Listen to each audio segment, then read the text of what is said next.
भदोही से खबर आ रही है। प्राथमिक विद्यालय की सहायक अध्यापक बनी आबकारी इंस्पेक्टर। आइए देखते हैं क्या है खबर। भदोही जिले में प्राथमिक विद्यालय में सहायक अध्यापक के पद पर तैनात रेशमा आरा यूपीपीसीएस की परीक्षा में सफलता प्राप्त करते हुए आबकारी इंस्पेक्टर बनी हैं। इससे उनके परिवार में हर्ष का माहौल है।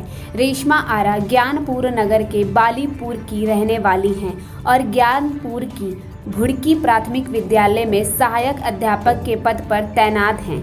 रेशमा आरा उनके इस सफलता पर परिवार में हर्ष का माहौल है। रेशमा का जीवन संघर्षों से भरा रहा है। उनके पिता यूनुस अंसारी जनपद के बड़े कालीन कंपनी ओबीटी में वर्कर थे, लेकिन उन्होंने अपने बेटी बेटियों को अच्छी तालीम देने में कोई कमी नहीं रखी।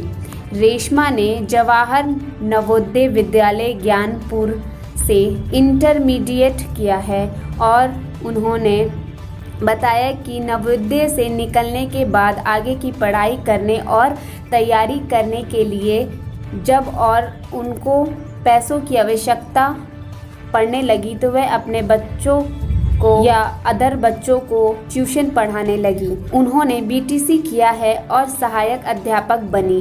बीच में उनकी माता का निधन हो गया, जो उनके और परिवार के लिए बड़ा दुख था, लेकिन इसके बावजूद उन्होंने अपनी तैयारी जारी रखी, जिससे उन्हें ये सफलता मिली।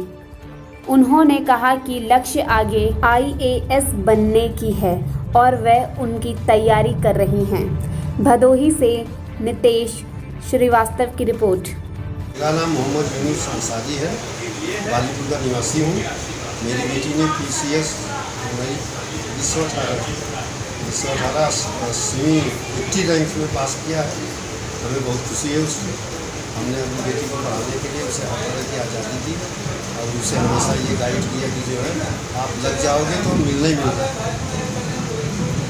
जरा हमने कहा आप पढ़ो, उसके लिए हमको भी हालांकि पढ़ना पड़ा घंटे 2 घंटे रात में, तो वो देखे और उसका अनुसरण करेंगे तो पढ़े अच्छी तरह से फिर आखिर में देखिए सफलता नहीं। हमको लगना तो पड़ता ही था, जैसे अब वो सो गई है तो जगाना पड़ेगा, नहीं पढ़ रही है तो कहना पड़ेगा, कहीं टाइम ज़्यादा गुजार दिया तो उसके लिए उसको गाइड करना पड़ेगा, ये तो करना ही पड़ता है।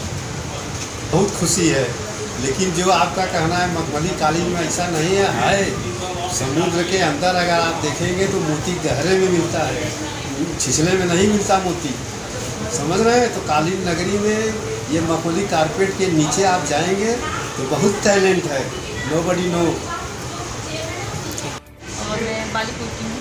मेरे पिता का नाम मोहम्मद यूनुस अंसारी है और जो रिसेंटली मैंने क्वालिफाई किया है वो अपर पीसीएस 2018 का फाइनल रिजल्ट है, जिसमें मुझे 80 रैंक के साथ एक्साइज इंस्पेक्टर अलॉट हुआ है।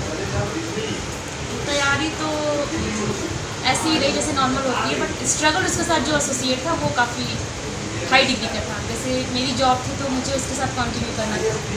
तो कभी कभी ऐसा होता था कि आपको जॉब के साथ अपने मेन एग्ज़ाम को ज़्यादा फोकस करना है, तो जॉब को भी आप लेके चलिए और एग्ज़ाम को। जैसे मेरे एग्ज़ाम के टाइम छुट्टियाँ नहीं थी, तो मुझे स्कूल से वही 5-6 दिन की छुट्टी मैंने ली। फिर स्कूल के टाइम के समय जो आपको प्रेशर रहता है एग्ज़ाम देने का, क्योंकि अलग से टाइम मिल नहीं पाता, तो वो जो प्रेशर था उससे डील करना थोड़ा टफ था।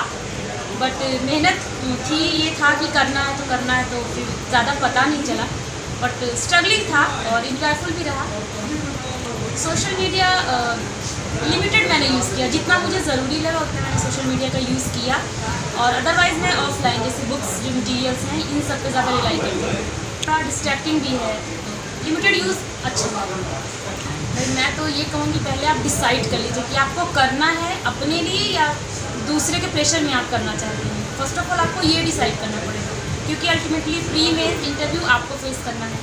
तो आपने किसी के बहकावे में आके या किसी को इम्प्रेस करने के लिए अगर एक एग्ज़ाम निकाल लिया, प्री निकाल लिया, बट आपको आगे तो डील करना है ना सारी चीज़ों से। तो फर्स्ट ऑफ ऑल आप ये डिसाइड कीजिए कि ये आपको अपने लिए करना है, ठीक है। फिर उसके बाद जो आपको इंस्पिरेशन मिलेगी वो आपको कहीं से लेने की ज़रूरत नहीं होगी। आप सेल्फ मोटिवेटेड और सेल्फ इंस्पिरेशन आपकी इतनी हाई रहेगी कि ये आपको लगन देती जाएगी। और जो प्रिपरेशन कर रहे हैं मैं उनसे ये कहूँगी कि पहले अपने आप को सेल्फ इवेल्युएट कर लीजिए, किसी और से अपने आप को इवेल्युएट मत होने दीजिए। आप पहले इवेल्युएट कीजिए कि मेरी स्ट्रेंथ क्या है, वीकनेस क्या है।